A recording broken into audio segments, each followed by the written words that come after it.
Good morning बच्चों। चलिए कक्षा 7 के लिए हमारा 12वां पाठ कंचा। आज हम लोग इससे पढ़ाई करेंगे और जानेंगे कंचे के बारे में, कि कंचे के बारे में, इस बच्चे के बारे में कि वो कंचा खरीदने के लिए किस तरह से वो क्या करता है ना। तो ये इनके इस कंचा के लेखक है टी पद्मनाभन जी। तो चलिए हम लोग इस बात की शुरुआत करते हैं। वह नीम के पेड़ की घनी छांव से होता हुआ सियार की कहानी का मजा लेता आ रहा था।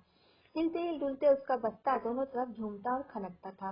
स्लेट कभी छोटी शीशी से टकराती तो कभी पेंसिल से। वो उसका जो बैग है उसके अंदर में वो स्लेट और पेंसिल आपस से टकरा रही थी और वो उसको कहीं और ध्यान था। वो बेसुध होकर मतलब चला जा रहा था ऐसा। मगर वह कुछ न कुछ सुन रहा था, ना कुछ देख रहा था। उसका पूरा ध्यान कहाँ था? कहानी पर केंद्रित था। कैसी मजेदार कहानी कौवे और शियार की। शियार कौवे से बोला, प्यारे कौवे एक गाना गाओ। गाओ ना, तुम्हारा गाना सुनने के लिए तरस रहा हूँ। कौवे ने गाने के लिए जैसे ही मुंह खोला था तो रोटी का जो टुकड़ा था वो जमीन पर गिर पड़ा था और सियार क्या करता है, उसको उठाकर वहां से 911 हो जाता है और वो जोर से हंसा। ये कहानी जो है उसको याद आता है तो वो खुद ही खुद हंसते रहता है ऐसा। बुद्धू कौवा। वो चलते चलते दुकान के सामने पहुंचा। वहाँ अलमारी में कांच के बड़े बड़े जार कतार में रखे थे। यहाँ देखो, यहाँ पे दिख रहे हैं ना, जार जो है वो लाइन से खड़े हैं कतार में। तो उसमें चॉकलेट, पिपरमिंट और बिस्कुट थे और उसकी नजरें उसमें किसी पर नजर पड़ी। क्यों देखे?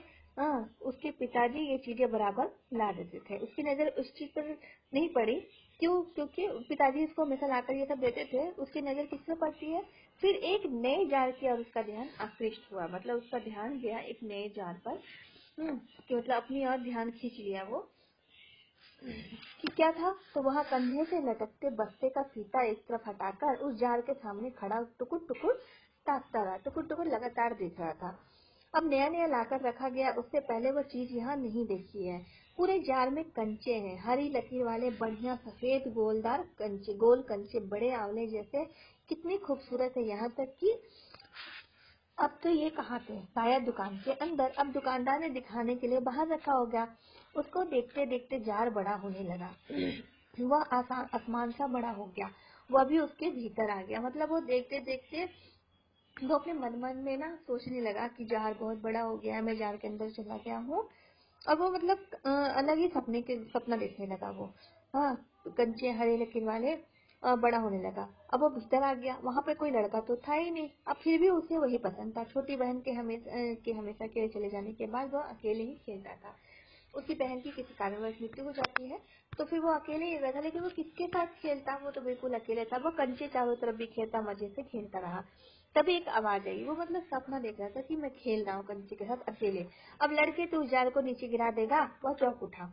जार अब छोटा सा बनता जा रहा था। मतलब वो सपना देख रहा था कि बड़ा सा कंचा, बड़े से जार, उसमें वो है अंदर और वो खेल रहा है। अब छोटे जार में हरे रंग के सफेद गोल वाले कंचे, छोटे आंवले जैसे। सिर्फ 2 जने वहाँ है, वह और बूढ़ा दुकानदार। 2 जने मतलब लोग, सिर्फ वही है, वो है और उससे दुकानदार है। दुकानदार के चेहरे पर कुछ चिड़चिड़ाहट थी। वो थोड़ा गुस्से से बोल रहा था कि तुम जार को इस तरह से देख रहे हो, छू रहे हो, वो गिर जाएंगे ना, तो इस तरह से। मैंने कहा ना, जो चाहते हैं वो निकाल कर दूं, मैं निकाल कर दूं। वो उदास हो अलग खड़ा रहा। क्या कंचा चाहिए? दुकानदार ने जार का ढक्कन खोलना शुरू किया। तब उसने निषेध में सिर हिलाया। मतलब उसने मना किया कि नहीं, मुझे कंचे नहीं चाहिए ऐसा।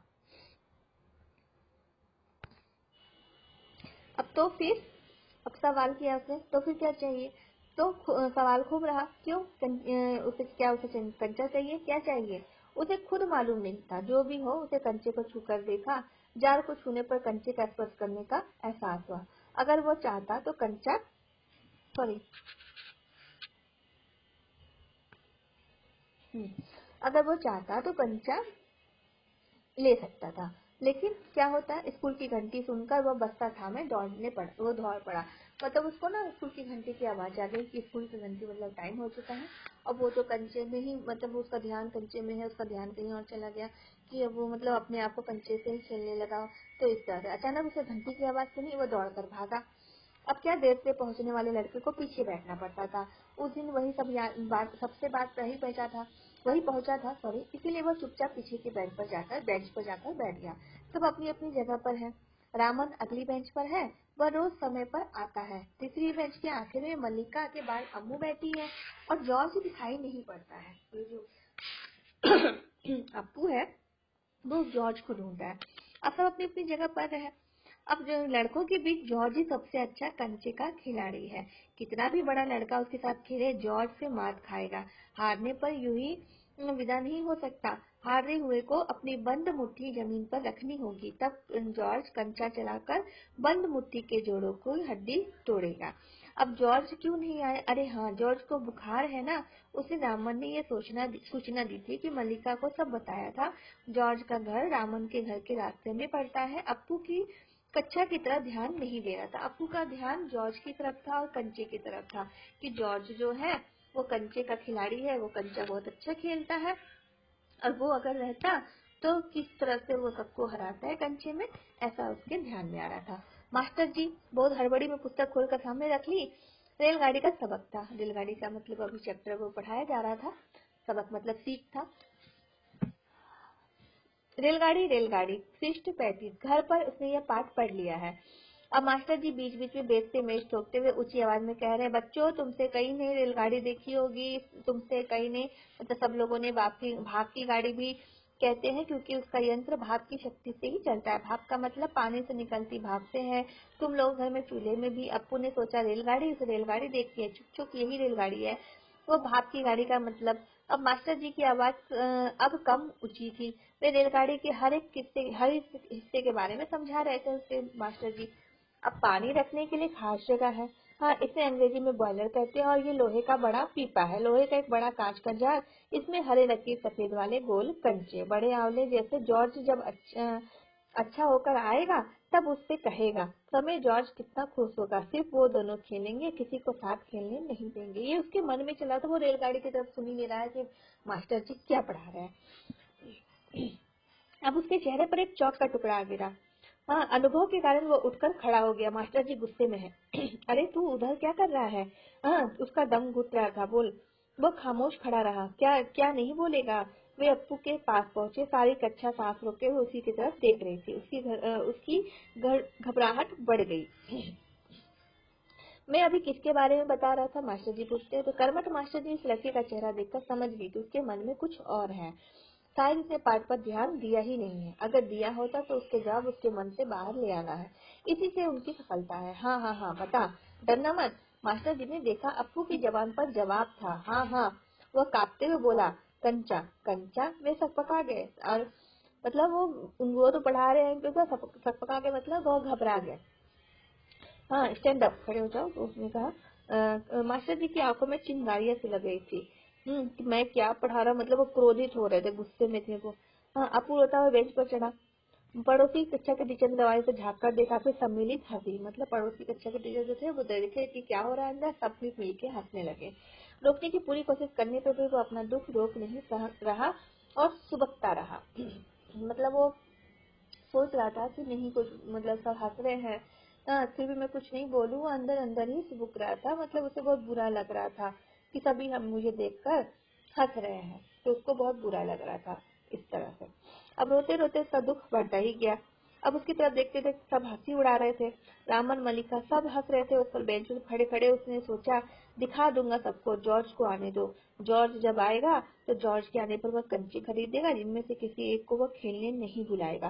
कंचे को देख ही ललचाएंगे, इतना खूबसूरत कंचा है। हरा लकीर वाला, सफेद गोल कंचे, बड़े आंवले जैसे। सब शक हुआ, कंचा मिले कैसे? क्या मांगने पर दुकानदार देगा?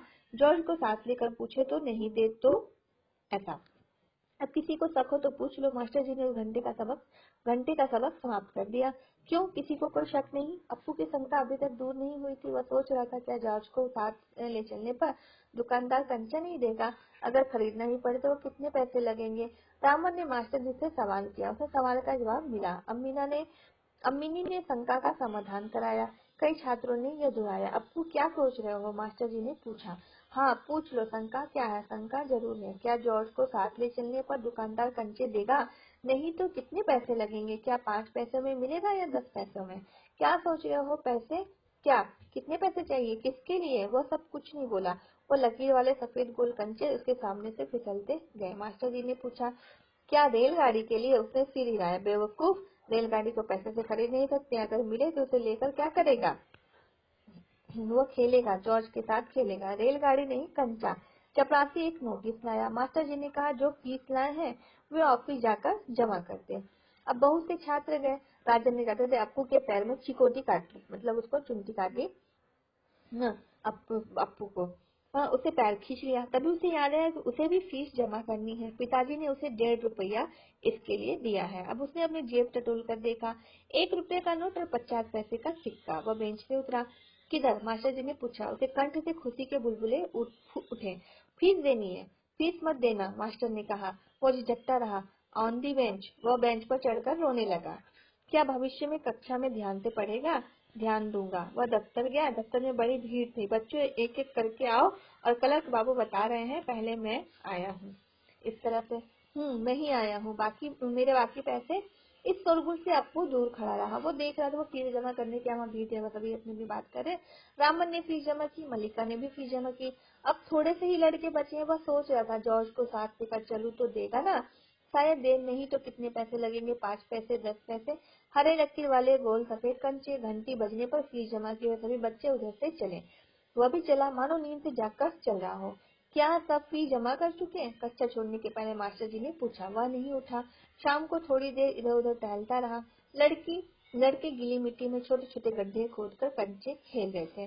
वह उनके पास नहीं गया। फाटक के खींचते थामे और सड़क की तरफ देखा, और वहाँ पर उस मोड़ पर दुकान है। दुकान में अलमारी है, बाहर खड़े खड़े छू सकेगा। अलमारी में शीशे के जार है, उससे जार में पूरा बस्ता कंधे पर लटकाए वह चलने लगा। उसका ध्यान मतलब न पढ़ाई पे है, न फीस पे है, न बच्चों पे, बस उसका ध्यान उस कंचे में है कि उसको वो कंचा चाहिए। किस तरह चाहिए, बस्ता कंधे पर लटकाए वह चलने लगा। दुकान नजदीक आ ही रही थी। उसकी चाल की तेजी बढ़ी। वह अलमारी के सामने खड़ा हो गया। दुकानदार हंसा। उसे मालूम हुआ कि दुकानदार उसके इंतजार में है। वह भी हंसा। कंचा चाहिए है ना? उसने सिर हिलाया। दुकानदार जार का ढक्कन जब खोलने लगा तब अप्पू ने पूछा, अच्छे कंचे है ना? तब बढ़िया, फर्स्ट क्लास कंचे। तुमने कितने कंचे चाहिए तुम्हें? तो कितने कंचे चाहिए, कितने चाहिए, कितने? उसे जेब में हाथ डाला। 1 रुपया और 50 पैसे उसे वह निकाल कर दिखाया। दुकानदार चौंका, इतने सारे पैसे के सबके? तो पहले कभी किसी लड़के ने इतनी बड़ी रकम से कच्चे नहीं खरीदे थे। इतने कंचों की जरूरत क्या है? मैं वह नहीं बताऊंगा, वो बोलता अप्पू। दुकानदार समझ गया, वह भी किसी जमाने में बच्चा रहा था। उसके साथ ही मिलकर खरीद रहे होंगे, यही उनके लिए खरीदने आया होगा। वह कंचे खरीदने की बात जॉर्ज के सिवा किसी को बताना ही नहीं चाहता था। वो जॉर्ज के साथ खेलना चाहता था, क्योंकि सभी बच्चे उसका मजाक उड़ा रहे थे। घर पर भी उसके साथ कोई नहीं है, तो वो जॉर्ज के साथ खेलना चाहता। तो दुकानदार, क्या तुम खेलना अच्छा, उससे पूछा, क्या तुम्हें कंचा खेलना आता है? वह नहीं जानता था। तो फिर कैसे कैसे सवाल पूछ रहा है, उसके धीरज जवाब दे रहा है। मतलब वो तो बेचैन हो रहा है कि कब जाकर मुझे कंचे मिले, कब मैं वो उसके साथ खेलूं। हाँ, तो वो जो उससे प्रश्न कर रहा है तो उससे वो झिल्ला रहा है, क्यों प्रश्न कर रहे हो, जल्दी से मुझे कंचे दे दो, ऐसा। तो उसे हाथ फैलाया, दे दो। दुकानदार हंस पड़ा, वह भी हंस पड़ा। कागज की पोटली छाती से चिपकाए वो नीम के पेड़ की छांव में चलने लगा। कंचे अब उसकी हथेली में है, जब चाहे वो बाहर निकाल ले। उसे पोटली हिलाकर देखा। अब क्या, वह हंस रहा था। उसे भी जी चाहता था काश पूरा जार उसे मिल जाता। जार मिलता तो उसके लिए छूने से ही कंचे को छूने का एहसास होता। एकाएक उसे शक हुआ, क्या सब कंचों में लकीर होगी? उसने पोटली खोलकर देखने का जैसे ही निश्चय किया, बस्ता नीचे रखकर वह धीरे से पोटली खोलने लगा। पोटली खुली और सारे कंचे क्या वह बिखर गए। अब वे सड़क के बीचों बीच पहुंच रहे थे। क्षण भर तक पकाने के बाद वह उसे चुनने लगा। मतलब वो थोड़ा सा तक पका गया, घबरा गया कि अब क्या हो गया भाई, सारे कंचे गिर गए। फिर वो उसको उठाने लगा, हथेली भर गई। वह चूल्हे में कंचे कहाँ रखे, प्लेट किताब बस्ते से बाहर रखने के बाद वह कंचे बस्ते में डालने लगा। 1 2 3 4, एक कार सड़क पर ब्रेक लगा रही थी। वह उस वक्त भी कंचे चुनने में मग्न था। ड्राइवर को इतना गुस्सा आया कि उस लड़के को कंचा खा जाने की इच्छा हुई, और कच्चा खा जाने की सॉरी, और उसे बाहर झाँक कर देखा तो वह लड़का क्या कर रहा था। तो हॉर्न की आवाज सुन कंचे सुनते ही अप्पू ने बीच में सिर उठाकर देखा। सामने एक मोटर है, उसके भीतर क्या है, तो ड्राइवर है। यहाँ पे दिख रहा है ना, ये कंचे यहाँ पे वो सुन रहा है। अब उसने सोचा कि क्या कंचे उसे अच्छे लग रहे हैं, शायद वह भी मजा ले रहा है। अप्पू का ध्यान तो सिर्फ कंचे में ही था। अब एक कंचा उठाकर उसे दिखाया और हंसा, बहुत अच्छा है ना। ड्राइवर का गुस्सा क्या हो गया, हवा हो गया। उसकी मासूमियत देखकर वह भी हंस पड़ा। पत्ता कंधे पर लटकाए, स्लेट किताब शीशी पेंसिल सब छाती से चिपकाए वह घर आया। और अपनी माँ शाम की तरह चाय तैयार कर उसकी राह देख रही थी। उसकी माँ अब बरामदे की बेंच पर स्लेट व किताबें फेंक कर वह दौड़कर माँ के गले लग गया। उसे लौटने में देर होते देख उसकी माँ घबराई हुई थी। उसने बस्ता जोर से हिलाकर दिखाया। अरे यह क्या है? माँ ने पूछा। मैं नहीं बताऊंगा, वह बोला। मुझे नहीं कहेगा? कहूंगा। माँ आंखें बंद कर लो। माँ ने आंखें जैसी बंद कर ली उसे गिना 1 2 3। माँ ने आंखें खोलकर देखा, बस्ते में कंचे कंचे थे। वह कुछ और हैरान हो गई उसकी माँ। इतने सारे कंचे कहाँ से लाया? खरीदे हैं? पैसे? पिताजी की तस्वीर की ओर इशारा करते हुए उसने कहा, दोपहर को दिए थे ना। माँ ने दांतों तले उंगली दबा दी। फीस के पैसे? इतने सारे कंचे काहे को लिए? आखिर खेलोगे किसके साथ? उस घर में सिर्फ वही है। और उसके बाद एक मुन्नी हुई थी, उसकी छोटी बहन, मगर माँ की पलकें भीग गई। उसको बहन की याद आ गई उसकी माँ को। उसकी माँ रो रही है। अप्पू नहीं जान सका माँ क्यों रो रही है। क्या कंचा खरीदने से ऐसा तो नहीं हो सकता। तो फिर मतलब उसकी माँ उसकी बहन को याद करके रोने लगती है कि वो किसके साथ खेलेगा, उसके पास तो कंचे नहीं है। हाँ, दांतों तगले उंगली दलवा दी। हैरान भी हो गई कि इतने सारे पैसे का वो काहे को, क्यों, किस लिए खरीद लिया, किसके साथ खेलेगा, ऐसा सोच के उसकी माँ रोने लगी। अब उसकी आंखों के सामने बूढ़ा दुकानदार, कार का ड्राइवर खड़े खड़े हंस रहे थे। वे सब पसंद किए, फिर माँ को कंचे क्यों पसंद नहीं आए? आपको ऐसा मन में सोचा। शायद कंचे अच्छे नहीं है। बस्ते आंवले से जैसे कंचे निकालते हुए उसने कहा, बुरे कंचे हैं ना? नहीं नहीं, अच्छे हैं, देखने में बहुत अच्छे लगते हैं ना, बहुत अच्छे लगते हैं। वो हंस पड़ा। उसकी माँ भी हंस पड़ी। आंसू से गीले माँ के गाल पर उसने अपना गाल बता दिया और ऐसे दिल से खुशी छलक रही थी। कि पद्मनाभन द्वारा ये पाठ है हमारा। तो इसमें ये बच्चे के ना मन के बारे में बताया कि वो बच्चा किस तरह से वो मतलब कंचे खरीदने के लिए पहले वो कहानी पे उसका ध्यान था, फिर उसका ध्यान कंचे पे चला गया, फिर उसकी मासूमियत जो वो फीस के लिए पूरा मतलब स्कूल में उसका ध्यान कंचे पे ही था। डांट रहे हैं उसके टीचर, उसके बच्चे कभी हंस रहे हैं, फीस जमा करा, लेकिन उसका ध्यान सिर्फ कंचे पे था। उसकी मासूमियत, प्यार भरा मुस्कुराहट को देखकर सभी के गुस्से में हवा हो गए। चाहे वो ड्राइवर हो, चाहे दुकानदार हो, चाहे उसकी माँ हो, उसकी मासूमियत देख के सबको उससे प्यार आ गया। तो इस तरह से ये हमारा पाठ पूरा हुआ, कंचा। चलिए अब इसके प्रश्न उत्तर करेंगे। इसके बाद सप्ताह का टीचर मैं दे रही हूँ आपको, तो अपनी कॉपी में लिखिए। ठीक है, ओके, बाय।